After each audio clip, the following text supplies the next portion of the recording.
capítulo 13 del libro de los Hechos. Y este capítulo marca el inicio del primer viaje misionero de Pablo.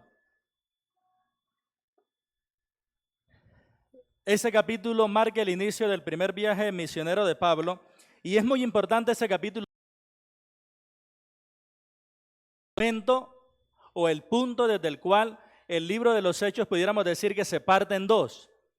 Hasta el capítulo 12 está enfocado en Jerusalén y en lo que están haciendo allá los apóstoles entre los judíos, en cabeza primordialmente del apóstol Pedro.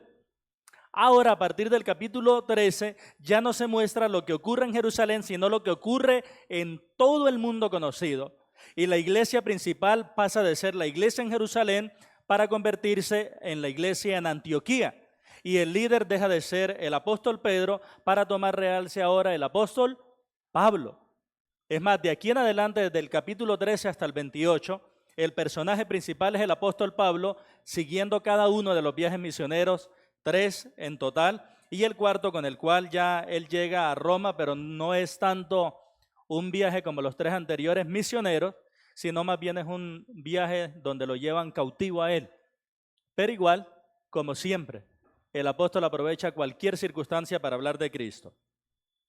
Pero analizando esta primera parte de lo que es el primer viaje misionero de Pablo, que por cierto son el capítulo 13 y el 14, esos dos capítulos comprenden el primer viaje misionero de Pablo. Analizando eso, yo quiero que me ayuden a pensar en algo. ¿Cuántas clases de iglesia hay dentro de la iglesia del Señor Jesucristo? Ayúdenme a pensar en eso. Es decir, que ustedes digan, bueno, hay unas iglesias con estas características, hay otras iglesias con esta característica, y hay otra iglesia más con esta característica. ¿Cuántas clases de iglesia hay dentro de la iglesia del Señor Jesucristo? Por allá el capítulo 2 y el capítulo 3 de Apocalipsis nos ayuda con un listado de 7 iglesias, ¿verdad? La primera iglesia es la de Éfeso, una iglesia muy trabajadora, pero que dejó su primer amor. Otra clase de iglesia es la de Esmirna, una iglesia débil en apariencia, pero rica y poderosa en esencia. Es alabada por el Señor por esa razón. Una tercera iglesia es la de Pérgamo, una iglesia que no ha negado la fe, pero sí retiene la inmoralidad. Un cuarto tipo de iglesia es la iglesia en Tiatira, que es una iglesia con muchas obras, pero tolerante de la inmoralidad y de la idolatría. Una quinta clase de iglesia, un quinto tipo de iglesia es la iglesia en Sardis, una iglesia que tiene fama de estar viva, pero que en realidad el Señor le dice, tú estás muerta. Hay una sexta iglesia, que es la iglesia de Filadelfia, una iglesia que tiene poca fuerza, pero le ha sido fiel al Señor. Y hay una séptima iglesia que es la iglesia en Laodicea. Esa se caracteriza por ser una iglesia tibia que es nauseabunda al Señor. De las 7 iglesias, a dos de las 7 iglesias no se les reprocha nada, solo las alaba el Señor. Es la iglesia de Esmirna y la de Filadelfia. 4 de ellas tienen cosas buenas, pero cosas reprochables. Y esas 4 son Éfeso, Pérgamo, Tiatira y Sardis. Pero una de esas 7 iglesias no se le resalta nada bueno,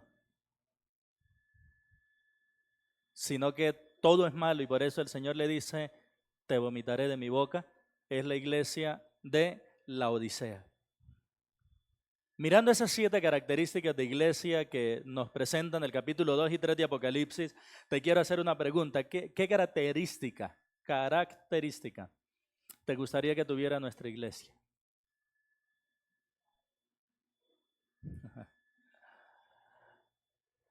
Hoy veremos, en esta primera parte del primer viaje misionero de Pablo, hoy veremos una iglesia con una característica especial. Una iglesia guiada por el Espíritu Santo. Y de eso es lo que yo quiero que hablemos hoy. Cuando nosotros miramos la iglesia en Antioquía, vemos una característica y es que es una iglesia guiada por el Espíritu Santo.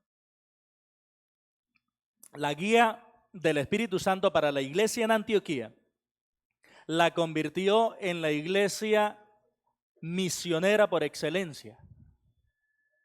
Es decir, Antioquía, hermanos, nosotros estudiamos la iglesia en Antioquía y encontramos el modelo perfecto para hacer misiones a lo largo de todas las épocas. Porque a través de esa iglesia guiada por el Espíritu Santo, el Señor dejó unos principios y unos patrones que son, permítame la expresión, atemporales. Atemporales quiere decir que no es afectada por el tiempo. Que se van a hacer algunas aplicaciones a esos principios, sí, pero los principios se mantienen de una manera estandarizada. Son patrones que encontramos allí. El centro de operaciones del Evangelio, hermanos, se traslada a partir de este capítulo y a partir de este momento. De la iglesia en Jerusalén se traslada ahora a la iglesia en Antioquía. La iglesia en Jerusalén fuerte con 12, o mejor, sí, 12 porque Judas el traidor fue reemplazado. Luego la vemos en el capítulo 6 con 6 varones, o 7 varones mejor, que son nombrados para ministrar y todo eso. Pero ahora llega Antioquía y nos presenta una pluralidad de 5 varones de diversa trasfondo, pero guiados cada uno de ellos por el Espíritu Santo. Mis queridos, es interesante esta iglesia en Antioquía, porque todos los viajes misioneros del apóstol Pablo tienen su punto de partida aquí. Esta es la iglesia que recibe la instrucción de enviar. Esta es la iglesia que obedece esa instrucción de enviar y esta es la iglesia que sostiene a su equipo misionero en todas las áreas, predicando el evangelio a regiones donde en algunas de ellas había llegado el evangelio, pero en otras no. Esta iglesia de Antioquía, hermanos, es un ejemplo de cómo se ve y qué hace una iglesia guiada por el Espíritu Santo. Nombra 3 veces al Espíritu Santo y ahí en esas 3 veces vamos a mirar la guía. El Espíritu Santo, por ejemplo, en el versículo 2 del Espíritu Santo, ¿qué nos dice puntualmente? Que Él dijo, ¿cierto? Es decir, ahí habló. En el verso 4 nos vuelve a nombrar al Espíritu Santo y nos muestra que el Espíritu Santo está haciendo ahí una acción que Él envió, ¿cierto? Y en el versículo 9 nos muestra otra acción atribuida al Espíritu Santo. ¿Cuál es? Que llenó. Entonces, fíjense que para hablarnos de esta iglesia de Antioquía, nos muestra en el verso 2 lo que dijo el Espíritu Santo. Nos muestra en el verso 4 que envió el Espíritu Santo. Y nos muestra en el verso 9 que fue lleno, X persona que ahora vamos a mirar, por el Espíritu Santo. Y esas 3 cosas son las que yo quiero que resaltemos para el bosquejo de hoy. Lo que el Espíritu Santo dice, a donde el Espíritu Santo envía y cómo el Espíritu Santo, hermano, reciben una respuesta obediente a lo que el Espíritu Santo dijo.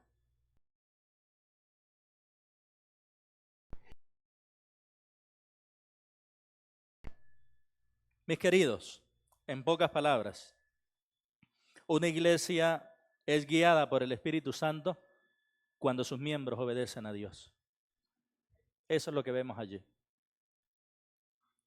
Una iglesia es guiada por el Espíritu Santo cuando usted, Cuando usted, cuando yo tomo el compromiso individual, personal, voluntario de obedecer a mi Señor. Entonces, esa sumatoria de hermanos, cada uno de manera individual, obedeciendo lo que dice la palabra del Señor, hace que nos convirtamos en una iglesia guiada por el Espíritu Santo. ¿Les gustaría que apuntáramos a eso? Pues vamos a ver cómo Antioquía se convirtió en eso, para que lo que ocurrió en Antioquía ocurra también en Antioquia, ¿cierto? Y vamos adelante hacia esto. Vamos a considerar en primer lugar, mis hermanos, que una iglesia guiada por el Espíritu Santo hace lo que Él dice. Una iglesia guiada por el Espíritu Santo hace lo que Él dice. Y los versículos 1 al 3 contienen esta verdad. Y estos versos describen el programa para enviar misioneros, el programa que Dios hace. Y es un programa donde vamos a mirar que Dios llama, que la iglesia o el liderazgo de la iglesia confirma ese llamado y que la iglesia en general, todos como un solo cuerpo, respaldamos ese llamado y ese envío que hace el Espíritu de Dios. Cuando les digo, mis queridos hermanos, que una iglesia guiada por el Espíritu Santo hace lo que Él dice, por supuesto estoy haciendo referencia a una iglesia obediente. Y es que, mis hermanos, según el verso 1, una iglesia obediente tiene hombres que dirigen. Miren ustedes el versículo 1 y ayúdenmelo a leer como ustedes lo leen, de manera bien coordinada, y en voz alta, por favor. 1, 2 y 3.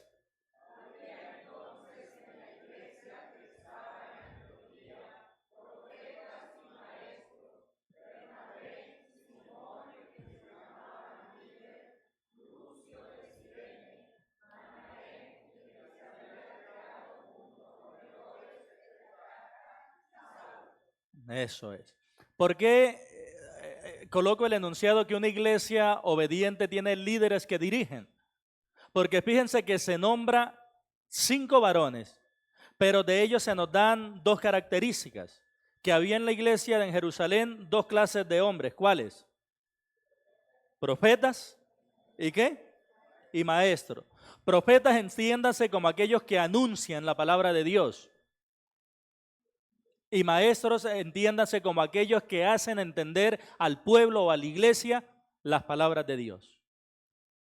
Pero, hermanos, qué gran variedad tiene la iglesia en Antioquía. Miren que el trasfondo, que el estrato social, el nivel académico, el nivel económico es distintísimo en estos 5 hombres. Pero están unidos. Vamos a mirarlo. El primero que se nombra ahí es ¿quién? Bernabé, que según el capítulo 4, Bernabé significa, ¿cómo? Hijo de consolación. El Bernabé que, mirando que la obra estaba creciendo, vendió la propiedad que tenía y trajo el dinero y lo puso a los pies de los discípulos para que se usara en el desarrollo de la obra de Dios. Ese Bernabé era natural de una isla llamada Chipre, que por supuesto existe en la actualidad. Pero después de Bernabé se nos nombra a alguien más, Simón, el que se llamaba Niger. Niger es una palabra latina de donde sale nuestro término negro. Es decir, que la iglesia ahí tenía varios Simón al parecer, y para identificar a este Simón le decían ¿cómo? Niger. Entonces, si estuvieran en nuestra época, preguntaban, ¿y Simón? ¿Cuál Simón? El negro. Y era una expresión de cariño, de hermandad, de camaradería dentro de la iglesia. Pero luego de este Simón llamado Niger estaba ¿quién? Lucio de Cirene. Y Cirene, hermano, está en la costa norte de África. Miren eso, en la costa norte de África. Y después de Lucio de Cirene, miren cómo sigue siendo variado el grupo, porque el cuarto que se nombra es Manaén.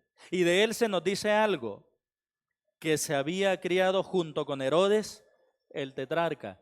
Este Herodes, el tetrarca, recuerden que fue el que decapitó a Juan el Bautista. ¿Qué cosas las que logra el Evangelio de Jesucristo? Se criaron 2. Uno decapacitó al mensajero de Dios y el otro fue convertido y se transformó en un mensajero también de ese Dios. Lucio, el que se había criado con Herodes, si ellos se criaron juntos, es decir, eran hermanos de crianza, quiere decir que este Lucio gozó de los mismos privilegios que gozó Herodes. Pensemos un poquito, ¿qué posición económica tendría entonces este Lucio? ¿Qué tipo de nexos, de amistades, de contactos, de influencia tenía este Lucio? Mis hermanos, al más alto nivel. Y aquí lo vemos como uno de los profetas y maestros de la iglesia del Señor. Y el quinto que completa esta lista hasta este momento como el de menos importancia, porque en los listados bíblicos el más importante se coloca de primero y el menos importante se coloca de último. Por eso en los evangelios todos los listados de los apóstoles empiezan con un nombre. El más importante de los apóstoles, ¿que fue quién? No, en los evangelios Pablo no estaba todavía. Pedro. Y el menos importante de los apóstoles en todos los listados, Judas. Y aquí aparece alguien llamado Saulo. Saulo, oriundo de una ciudad llamada Tarso, ¿verdad? Hermanos, ¿por qué razón un grupo de 5 varones de distinta nacionalidad, de distinta posición social, de distinto nivel económico, de distinta capacidad educativa, incluso según lo que muestra la Biblia, de distinto color de piel, ¿por qué llegan a estar tan unidos? ¿Cómo es posible que 5 tan variados lleguen a estar unidos? ¿Qué logró eso? Única y exclusivamente el Evangelio de Jesucristo. Mis hermanos, todas las barreras que nosotros nos hemos inventado, color de piel, nivel económico, nivel educativo, todas las barreras que nosotros nos hemos inventado, se derrumban con el poder del Evangelio de Jesucristo. De manera que, ¿qué es lo que nosotros como iglesia necesitamos para estar unidos? El Evangelio de Jesucristo. ¿Qué es lo que tú necesitas en tu casa para poder sobreponerte a las diferencias con tu esposo, con tu esposa? El Evangelio de Jesucristo. ¿Qué es lo que tú necesitas en tu trabajo, en tu nivel de amistades para poder romper todas esas diferencias? El Evangelio de Jesucristo. Mis queridos, no necesitamos, como lo plantean las sectas, que todos nos vistamos iguales, que todos hablemos igual, que todos pensemos igual. No. Necesitamos el Evangelio de Jesucristo para que en lo esencial estemos unidos y en lo que no es esencial nos comprendamos los unos a los otros y nos tengamos paciencia. Eso es lo que hace el Evangelio de Jesucristo. Si tú en tu hogar estás experimentando problemas, divisiones, lo que tú necesitas es el Evangelio de Jesucristo. Porque es el Evangelio lo que te lleva a renunciar a tu orgullo, a tu egoísmo, que es lo que causa tanto división. Y en lugar de eso, buscar la paz, buscar la humildad, que es lo que nos lleva a estar unidos. Ese es el Evangelio de Jesucristo. Y estaban estos 5 haciendo algo. ¿Qué estaban haciendo estos 5? Según el verso 2, ellos estaban ministrando al Señor y ayunando. La palabra ministrar, hermanos, significa ofrecer un servicio religioso. Es el término que se utiliza para hablar del servicio sacerdotal. De tal manera que el término ministrar se traduce como servicio. Entonces, mis queridos, si una iglesia obediente tiene hombres que dirigen, hay que decir también que una iglesia obediente tiene hombres que sirven. Tiene hombres que sirven. Versículo 2, por favor ayúdenmelo a leer. 1, 2 y 3.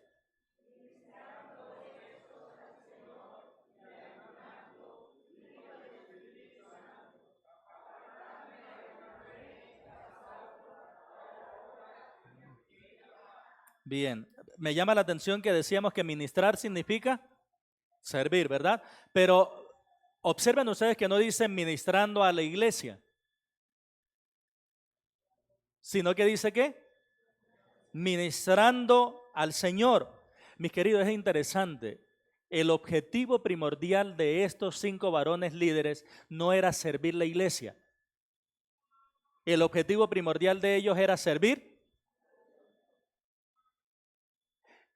Mis hermanos, ¿saben cuál es el mayor bien para ustedes como iglesia? Que yo no los sirva primordialmente a ustedes, sino que yo sirva primordialmente al Señor. Así como el mayor bien que hay para una relación de pareja es que la persona más importante para mí no sea mi cónyuge, sino que sea mi Señor. Yo le he hablado con mi esposa y tengo libertad de decirlo. Ella no es la primera persona en mi vida, ella es la segunda. Porque el primer lugar no se lo puedo quitar a Jesucristo. Él es el que tiene el primer lugar. ¿Y adivinen quién es la mayor beneficiada si yo tengo al Señor Jesucristo como el primero acá? Porque si yo tengo al Señor Jesucristo como el primero acá, yo voy a poder amarla a ella como Cristo amó a su iglesia. Yo voy a poder servirla a ella como Dios quiere que la sirva. Y yo voy a poder santificarla y purificarla a ella como el Señor quiere que yo la haga. Voy a hablarle como el Señor quiere que le hable, a tratarla como Él quiere que la trate. Esa es la clave. Miren que todo esto, hermanos, las relaciones sociales tienen un profundo impacto es en la espiritualidad. Entonces ellos estaban ministrando al Señor. Es que, mis hermanos, Dios, si lo podemos decir en estos términos, Dios es la audiencia de todo ministerio espiritual. Porque es Él el que lo tiene que recibir. ¿Qué quiero decir con esto? Que hacer del Señor el objeto de la administración, el objeto del servicio, hace que yo me libre de la tentación de agradar a los hombres. Mis hermanos, ¿ustedes saben por qué razón dentro de los grupos llamados cristianos hay tanta locura hoy en día? Porque han tomado la decisión de agradar a los hombres y no a Dios. Y Gálatas 1:10 lo dice con toda claridad. Si yo busco el favor de los hombres, ya no soy siervo de Cristo. Por eso la importancia que el texto dice, ministrando estos al Señor, pero también dice, y ayunando. Hermanos, en la Biblia, cuando se habla del tiempo de ayuno, no es tanto que ellos dicen, voy a dejar de comer hasta tal hora. No es tanto eso. Cuando la Biblia habla del tiempo de ayuno, es más bien, mis queridos, que son tiempos de oración tan apasionados y tan dedicados al Señor que a mí se me olvida que tengo que comer. ¿Por qué es diferente ambas cosas y en ambas voy a dejar de comer? Porque la primera me puede llevar solamente a aguantar hambre. No, tengo que ayunar hasta tal hora. Pero en la segunda voy a adorar profundamente a mi Señor. Porque cuando adoramos profundamente al Señor, hasta nuestras necesidades básicas pasan a un segundo lugar. Por eso dice, ministrando y ayunando. Y oigan lo que dijo el Espíritu Santo. El Espíritu Santo no dijo, apartad a Bernabé y a Saulo. ¿Qué dijo el Espíritu Santo según la Biblia? Apartadme. ¿Y qué significa ese me que está allí? Entonces miren, ellos están ministrando ¿a quién? Al Señor, no a la iglesia. Y el Espíritu Santo los dice, apártenlos ¿para quién? Para mí, yo los quiero para mí. Y si nosotros entendemos eso, que el Señor quiere que nosotros seamos para Él, las cosas, hermanos, van a fluir. Él dice, apartadme. O si lo ponemos en un término más largo, apártenlos para mí. Él da 2 nombres. ¿Cuántos habíamos leído en el versículo 1? 5, pero ahora aquí da 2. De esos 5, ¿cuáles son? Bernabé, ¿y quién? Y a Saulo. Y ahora sí dice el Espíritu Santo, apártenlos para mí porque les tengo un propósito. ¿Cuál es el propósito? Para la obra a que los ha llamado. Hermanos, yo no sé si ustedes pueden notar, pero permítame decirlo de esta manera. En el momento en que habló el Espíritu Santo, en el presente, en el momento en que habló el Espíritu Santo, ellos estaban consagrados al Señor, ministrando y sirviendo. Y fue en ese ejercicio de estar ministrando y sirviendo al Señor que ellos pudieron comprobar cuál era la voluntad futura de Dios para ellos. No sé si comunico, permítanme repetir. El presente de ellos era un presente de adoración al Señor. Y por estar en ese presente adorando y agradando al Señor, el Señor les dio a conocer ¿qué?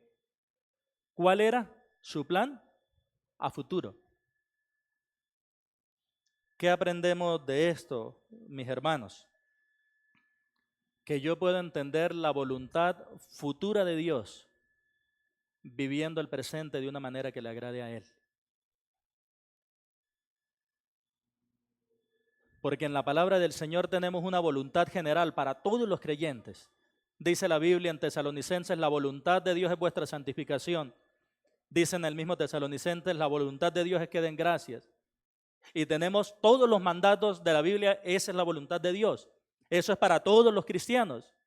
Pero hay cosas particulares, decisiones que yo debo tomar que no son necesariamente entre lo santo y lo pecaminoso, lo cual sería fácil, que no son entre lo bueno y lo malo, lo cual sería fácil decidir, sino que son cosas que cualquiera de las dos es buena, cualquiera de las dos es agradable al Señor, ¿cuál decido? Y entramos allí, yo quiero conocer la voluntad de Dios y esperamos que el Señor baje del cielo y de una manera súper espiritual un ángel nos toque y nos diga, váyase para allá. Pero así no lo presenta el Señor. Lo que presenta el Señor es que si uno quiere saber qué desea el Señor para nosotros en el futuro, debemos vivir el presente para la gloria de Él. Y en esa vivencia del presente para la gloria de Dios, el Señor nos va a hacer entender clarito qué es lo que Él quiere que nosotros hagamos. Él prometió en el Salmo 32, para aquel que ha confesado sus pecados, para aquel que se ha entregado al Señor, Él dice estas palabras, te haré entender y te enseñaré el camino en que tú debes andar. Sobre ti fijaré mis ojos. Y no podemos tomar ese versículo aislado, porque es el verso 8, pero ¿qué acaban de decir los 7 anteriores? Que David se puso a paz con Dios por haberle confesado su pecado. Les pregunto, ¿quieren saber cuál es la voluntad de Dios para sus vidas? Vivan el presente para Él. Él se va a hacer entender, sin duda alguna. Consagra tu presente al Señor y así recibirás dirección para tu futuro. Y me llama la atención, hermanos, que los siervos fieles en la iglesia de Dios son los que Dios usa, en otras partes también. Entonces, una iglesia guiada por el Espíritu Santo hace lo que Él dice.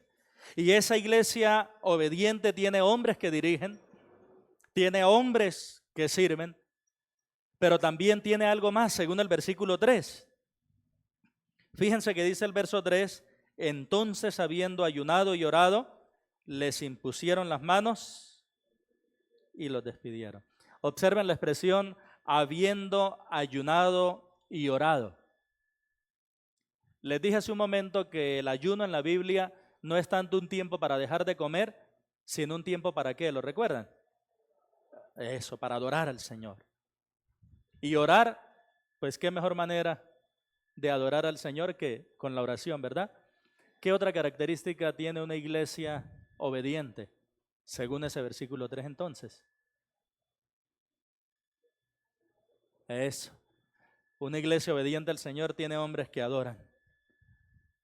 Porque dice, habiendo ayunado y orado.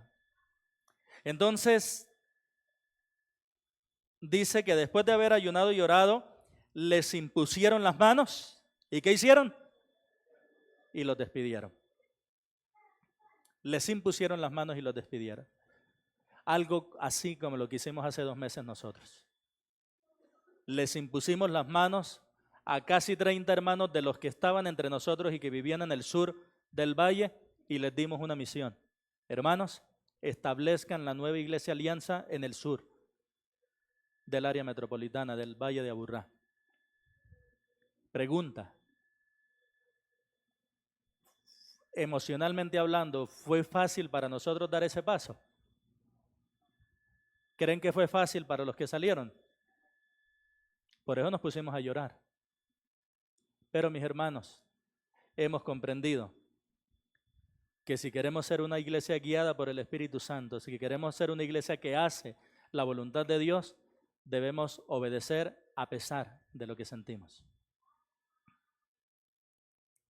Estos eran 5 varones que ellos tenían y el contexto nos deja ver que eran muy queridos, que eran muy amados. Sin embargo, cuando el Señor dice, ¿se van? Se van. Y salen a hacer la obra, ¿verdad? ¿Cuál es el énfasis en esos primeros 3 versículos de una iglesia guiada por el Espíritu Santo? ¿Cuál es el énfasis? La obediencia. ¿Y la obediencia de quién? Es la que se enfatiza. ¿De quién? De los varones. ¿Sí se dan cuenta? ¿Qué aprendemos de allí, mis queridos hermanos? Aprendemos que el varón debe ser el primero en obedecer al Señor. Varones, les reto a que le digamos al Señor lo que le dijo Samuel cuando le habló. Habla, Señor, que tu siervo escucha. Y que cuando el Señor nos diga, haga esto, entréguenme esto, hagamos tal cual como lo aprendimos hace 8 días en la reunión de varones, con la vida de Abraham. Dame a tu hijo, aquí lo tienes. Y termina de decirle el Señor, ahora sé que temes a Jehová, por cuanto no me rehusaste a tu hijo. Varones, los reto. Digámosle al Señor, habla, Señor, porque tu siervo escucha. Y estemos dispuestos a obedecer al Señor en lo que Él nos diga. Eso va a ser de una bendición grande y nos ayudará a hacer la voluntad del Señor. Eso hace una iglesia obediente, hace lo que Él dice, ¿cierto? Lo que el Espíritu Santo dice. Pero decíamos que el verso 4 nos da la otra acción del Espíritu Santo, y es que el Espíritu Santo envió, ¿cierto?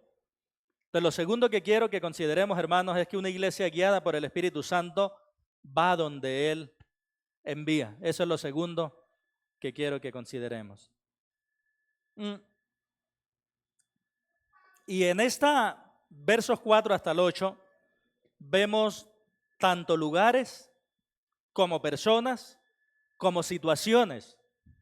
Y cada una de esas 3 son guiadas por el Espíritu Santo.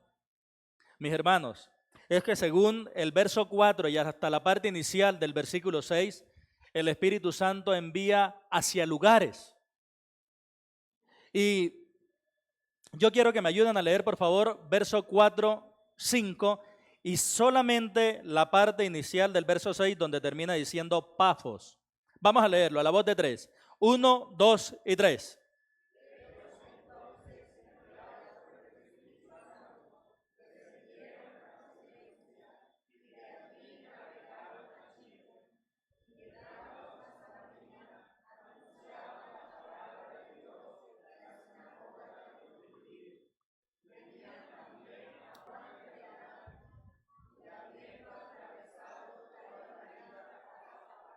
Hasta ahí. Miren, ¿por qué les digo que el Espíritu Santo envía hacia lugares? Porque dése cuenta que esos versículos nombran a Seleucia, a Chipre, a Salamina, ¿y a quién? Y a Pafos.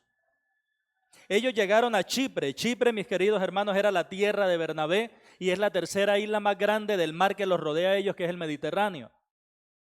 Esta Chipre que aparece acá tenía 2 ciudades importantes. Una era Salamina, que aparece allí, y la otra era Pafos, que también aparece allí. Salamina, que fue por donde ellos entraron, era el puerto comercial más grande que tenía Chipre, la isla. Era donde se movía el comercio, pero de una manera grandísima. Y Pafos era la capital. Ahora, ellos tenían, según el verso 5, a Juan, que es el mismo Juan Marcos, y dice que lo tenían ¿de qué? De ayudante. Y la palabra ayudante que se utiliza acá hace referencia a la persona que se utilizaba dentro de las sinagogas judías para hacerle entender al pueblo las escrituras. Entonces, aparentemente la labor era que Pablo y Bernabé iban predicando el evangelio y los creyentes se lo iban dejando a Juan Marcos para que él les enseñara las verdades acerca de Jesucristo. Estando en Chipre, entran a Chipre por el puerto que es Salamina y atraviesan toda la isla de Chipre, 150 kilómetros. Y se van hacia la costa sureste y llegan hasta la ciudad, la última que leímos, que fue Pafos. Y Pafos era la capital. ¿Qué importancia tenía esta isla o esta parte de la isla donde había la capital, que era Pafos? Que era el centro de la adoración a Afrodita, que es la misma Venus. ¿Recuerdan a Afrodita? Según la mitología, ¿quién era Afrodita? La diosa del amor. Entonces, la mitología de ella decían que allí, cerca de la isla de Pafos, había nacido o había emergido de entre el mar esta diosa que ellos conocían como Afrodita. Y adivinen entonces, si allí estaba el centro de la adoración a Afrodita, ¿cómo era moralmente la ciudad de Pafos? Muy pervertida. Y sabe, hermano, que me llama la atención que a esos lugares llenos de oscuridad es donde envía el Señor para que la luz del Evangelio de Jesucristo resplandezca. Pero no solamente el Espíritu Santo envía hacia lugares, el Espíritu Santo también envía hacia personas. Siguiendo la lectura, allí quedamos en el verso 6 donde dice Pafos. Ahora va a nombrar a dos personas. ¿Cuáles son esas dos personas? Parte final del verso 6 y parte inicial del verso 7. Hallaron a cierto mago. ¿Qué características tenía? Falso profeta. ¿De qué nacionalidad? Judío. ¿Y se llamaba cómo? Bar Jesús. Muy bien. Bar Jesús. Bar es hijo y Jesús pues es Jesús, es el mismo Josué o salvación. ¿Que estaba con quién ese Bar Jesús? Con el procónsul, que se llamaba ¿cómo? Sergio Paulo, miren. Y él es caracterizado o es reconocido como un varón prudente, bien. El mago que aparece allí, que se llama Bar Jesús, es diferente a los magos que fueron a visitar al Señor Jesús en su niñez, que eran sabios de Oriente. Este mago, por ser identificado ahí como un falso profeta, era un practicante de hechicería, de ocultismo. Y no era raro que los encargados de la dirección política tuvieran asesores espirituales. En este caso tenían a Bar Jesús. Ahora, él estaba con el procónsul, dice allí. El procónsul, hermanos, era aquella persona que está en el rango más alto, en lugar de una persona. Este era el gobernador de Chipre, pero en nombre de los romanos. Era el representante de Roma allí. Y se llamaba Sergio Paulo, conocido como un varón prudente, como un varón inteligente, es lo que quiere decir allí. Ahora, llama la atención el contraste de personas. Una conocida como un falso profeta y otra conocida como un varón prudente. ¿Quién guió a Pablo y a Bernabé a que llegaran allá? Entonces miren, el Espíritu Santo los guió a lugares, el Espíritu Santo los guió a personas, pero estando en esos lugares con esas características y estando o encontrándose con estas personas con diversas características, se le presentan unos desafíos. Y es que, hermanos, entendamos que el Espíritu Santo guía también hacia desafíos o envía hacia desafíos. Parte final del verso 7 y todo el verso 8. Llamando a Bernabé y a Saulo, es decir, el procónsul Sergio Paulo, deseaba oír la palabra de Dios. Verso 8 ustedes, 1, 2 y 3.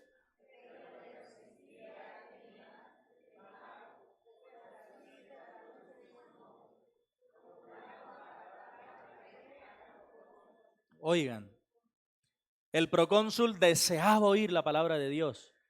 Él quería oírla, pero les resistía, es decir, les ponía oposición. Este falso profeta. ¿Por qué creen ustedes que les ponía oposición este falso profeta? No le convenía porque se le acababa la gallinita de los huevos de oro. Si llega a creer el procónsul en el mensaje del evangelio y a mí se me acaba todo lo que yo estoy haciendo, todo el negocio. y comienza a resistirlos. Hermanos, es cierto esto que les voy a decir. Esperemos la embestida de Satanás cada vez que nos decidamos a hacer la obra de Dios. Porque Satanás no se va a quedar quieto mientras nosotros con la predicación del Evangelio estamos arrebatando almas del infierno. Él va a atacar. Pero ¿saben qué promesa tenemos? Sobre esta roca edificaré mi iglesia y las puertas del Hades no prevalecerán. Él va a estar como león rugiente. Pero nosotros, mis queridos hermanos, podemos resistirlo firmes en la fe. Y tal cual como lo dice la palabra del Señor, resistir al diablo y él. ¿Cuál es la manera de atacar a Satanás? ¿Cuál es la manera de librar la verdadera guerra espiritual? No es gritando,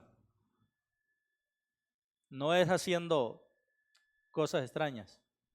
¿Cuál es la manera de librar la verdadera guerra espiritual? Predicando el Evangelio, porque es el Evangelio lo que salva. Cada vez que predicamos, ¿por qué cree usted que para nosotros nos hablan de fútbol y de las Olimpiadas y de política pero el Evangelio sentimos de una vez? Porque hay una guerra. Hay una guerra. Mis queridos, llevar a alguien a Cristo es declararle la guerra abiertamente a Satanás. Llevar a alguien a Cristo es una guerra abierta contra las fuerzas infernales. Pero ¿saben una cosa? Podemos estar seguros al leer este versículo de que el Espíritu Santo capacita a quien envía. Y podemos ir con toda confianza. No en nosotros, sino en nuestro Señor. Él capacita a quien envía. Hemos visto hasta aquí dos de las tres características de una iglesia guiada por el Espíritu Santo. La primera característica es que una iglesia guiada por el Espíritu Santo hace lo que Él dice. La segunda es que una iglesia guiada por el Espíritu Santo va a donde Él envía. Y la tercera, mis queridos, es que una iglesia guiada por el Espíritu Santo habla bajo su control. Habla bajo su control. Miren ustedes el verso, ¿cuál quedamos? En el 8, ¿verdad? Miren ahora el verso 9 y el 10, porque tienen la idea allí. ¿Lo tienen, hermanos?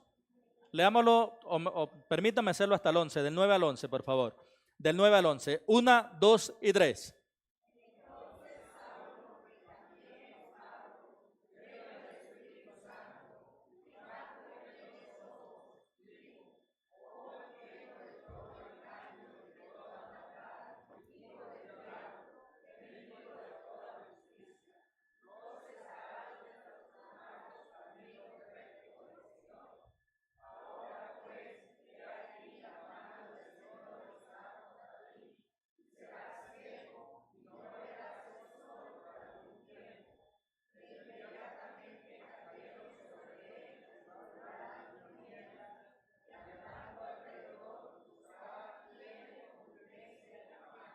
Hasta allí.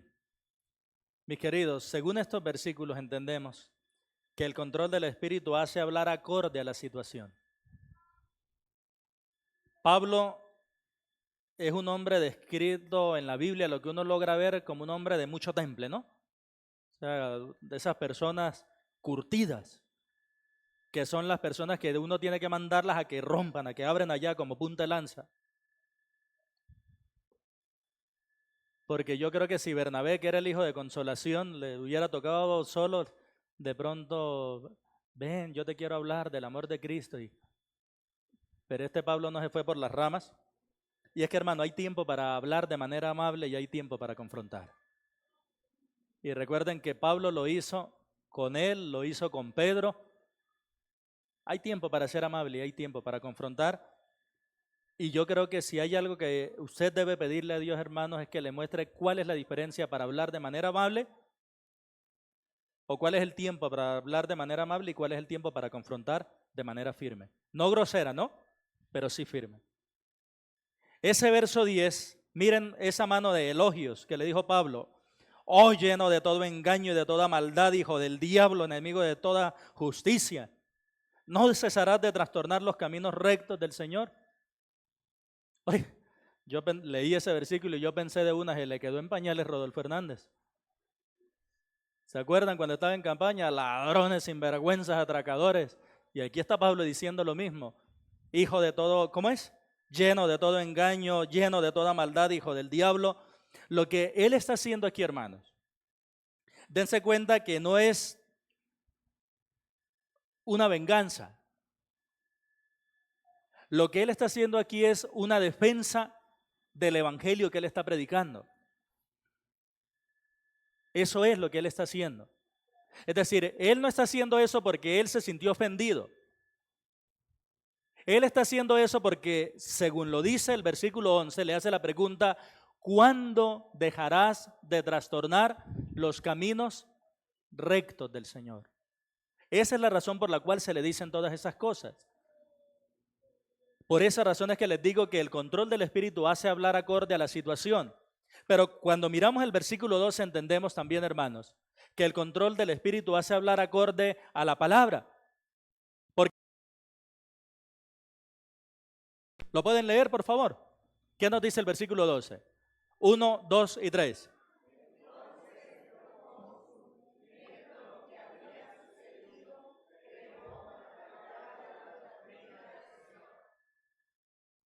Oigan, había pasado algo asombroso, que Pablo le dijo a Bar Jesús, tú vas a quedar ciego, y automáticamente quedó ciego por un tiempo.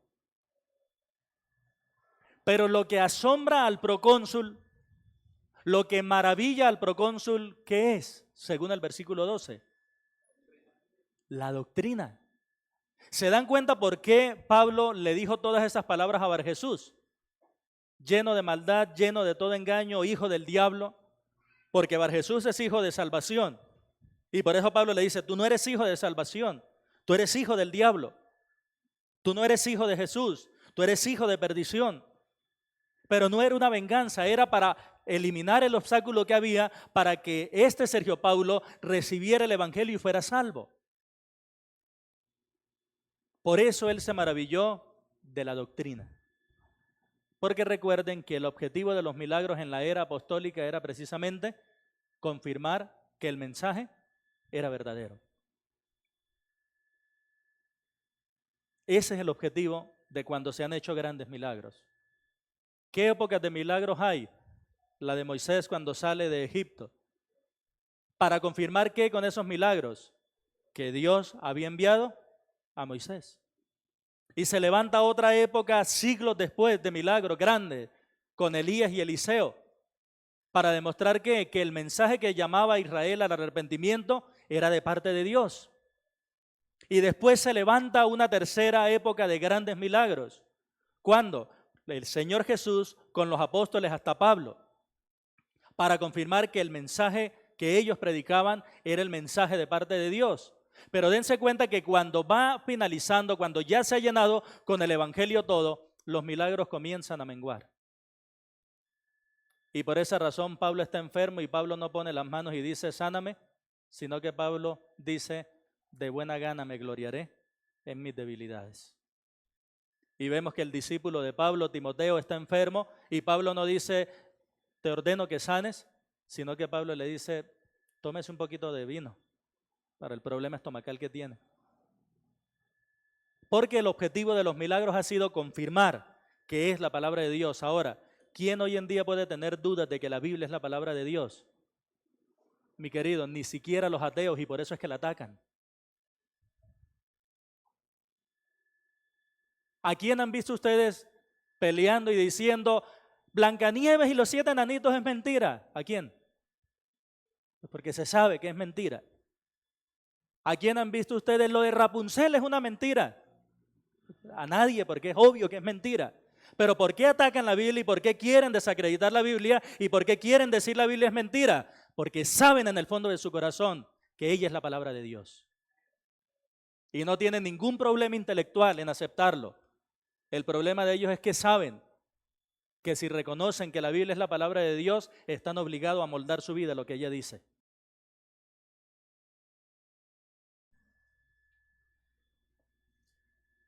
Hermanos, una iglesia guiada por el Espíritu Santo habla bajo su control. Y como les dije, hay tiempo para hablar de manera tierna, amorosa. Hay tiempo para hablar de manera firme y decir no. Y no es algo extraño, hermanos. Hay tiempo donde nosotros, los que tenemos hijos pequeños, bueno, también hijos grandes, hay tiempo para cogerlos y diría el llanero, toñequearlos, consentirlos, decirle quién es mi muñequito, quién es mi muñequita. Hay tiempo para eso. Pero también hay tiempo donde toca apretar y decirle no. ¿Porque los odiamos? No, porque tenemos que guiarlos por donde el Señor dice. Y lo mismo es en la iglesia, hermanos. Pero insisto, hablar con firmeza no es ser grosero. Hablar con firmeza no es utilizar palabras inadecuadas. Hablar con firmeza no es herir con la verdad. Usted puede hablar con toda la firmeza del mundo, pero de una manera amable. ¿Listo? ¿Qué aprendemos de estos versículos 9 al 13, mis queridos? En una frase, que la lengua controlada por el Espíritu Santo habla lo adecuado. Así de sencillo. Habla lo adecuado. Las palabras de consuelo, de ánimo o de confrontación las determina el Espíritu Santo. Mis hermanos, sí observaron que el texto bíblico nos ha enseñado que una iglesia guiada por el Espíritu Santo hace lo que Él dice, va a donde Él la envía y habla según Él lo controla. Y eso, mis queridos, lo podemos llevar a una frase sencilla si queremos resumir toda la enseñanza. Y es que una iglesia guiada por el Espíritu Santo, o es guiada por el Espíritu Santo, cuando sus miembros obedecen a Dios. Tomemos la decisión de obedecer cada uno a Dios. Y seremos una iglesia guiada por el Espíritu Santo. Mis queridos, el éxito de una iglesia no lo establece tener mucho dinero, no lo establece tener mucha fama, no lo establece tener muchos feligreses, no lo establece tener muchos programas. El éxito de una iglesia lo determina la obediencia a la palabra de Dios. Porque al final y al cabo, ¿para qué estableció el Señor iglesias y para qué quiere Él que dentro de cada iglesia se establezcan ancianos? Él lo dice clarito en Efesios 4, a fin de perfeccionar a los santos para la obra del ministerio. ¿Qué es perfeccionar a los santos? Que cada santo, cada creyente en el Señor Jesucristo tome la decisión, yo voy a obedecer a Dios. Y cuando cada uno de nosotros tomamos la decisión, yo voy a obedecer a Dios, la sumatoria de eso, mis queridos, es una iglesia guiada por el Espíritu Santo. Mi hermano, en esta época de tecnología, de influencia, de cuánta cosa hay, muchos anhelan llegar a ser una iglesia famosa. Muchos anhelan llegar a ser una iglesia influyente. Y por eso se le paga a fulano y por eso se usan estas estrategias y por eso esto, que si eso es usado dentro de un sano marco, va a ser de bendición. Pero el problema está cuando se coloca eso como el fin. Yo les quiero invitar, hermanos, no deseemos tanto eso. Más bien deseemos ser una iglesia llena del Espíritu Santo. Y usted puede aportar totalmente para eso. ¿Cómo? Siendo obediente usted a lo que dice la palabra del Señor. Sigamos la guía del Espíritu al obedecer su palabra. Un recuento aquí rapidito. ¿Qué quiere el Señor que hagamos los esposos, los varones? ¿Qué quiere el Señor que hagamos nosotros los esposos? Que amemos a nuestra esposa. ¿Qué quiere el Señor que hagan ustedes, esposas? ¿Qué quiere? Que respeten a sus esposos. ¿Qué quiere el Señor de nosotros como padres, como papá y mamá? ¿Qué quiere el Señor? Que criemos a nuestros hijos en disciplina y amonestación de Él. ¿Qué quiere el Señor para los hijos?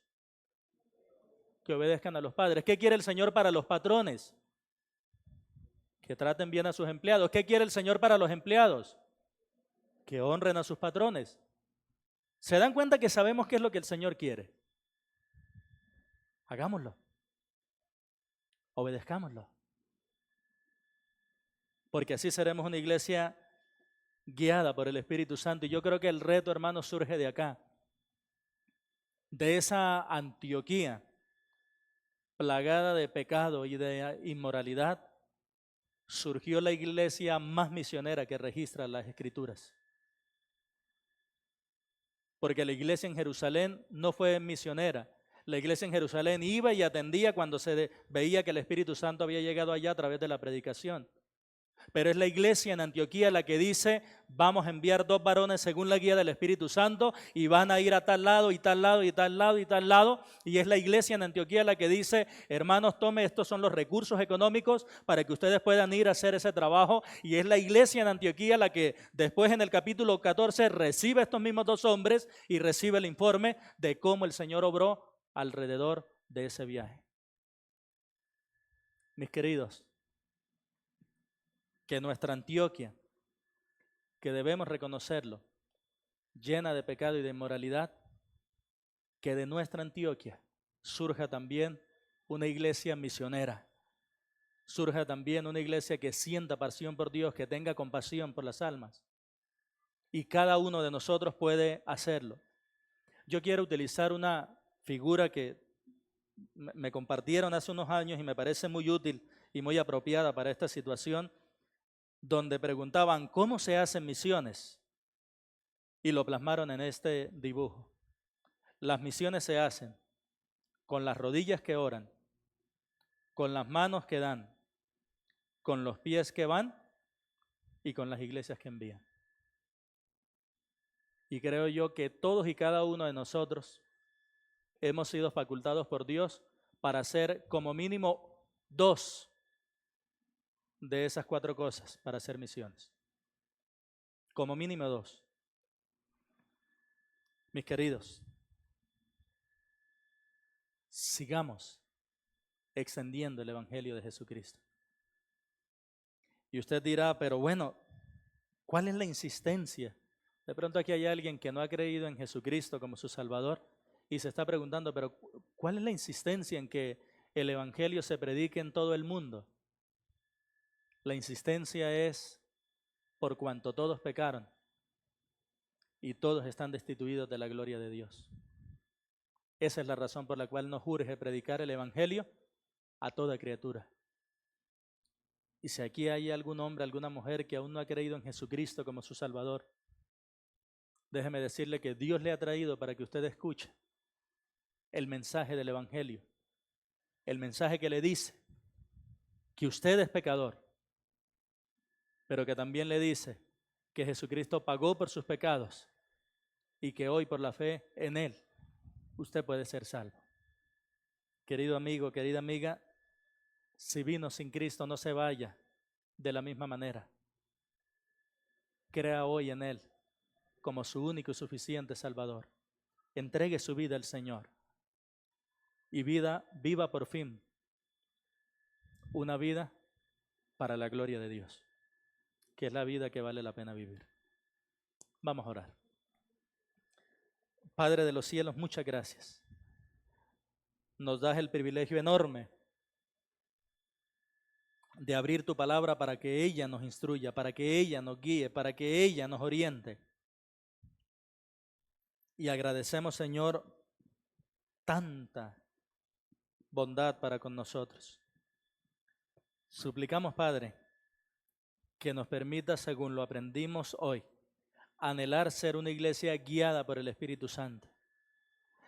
Y que nos permitas poder aportar para eso, también según lo enseña tu palabra, siendo obediente a lo que tú dices. Te lo pedimos, Padre, en el nombre de tu Hijo Jesucristo. Amén y amén.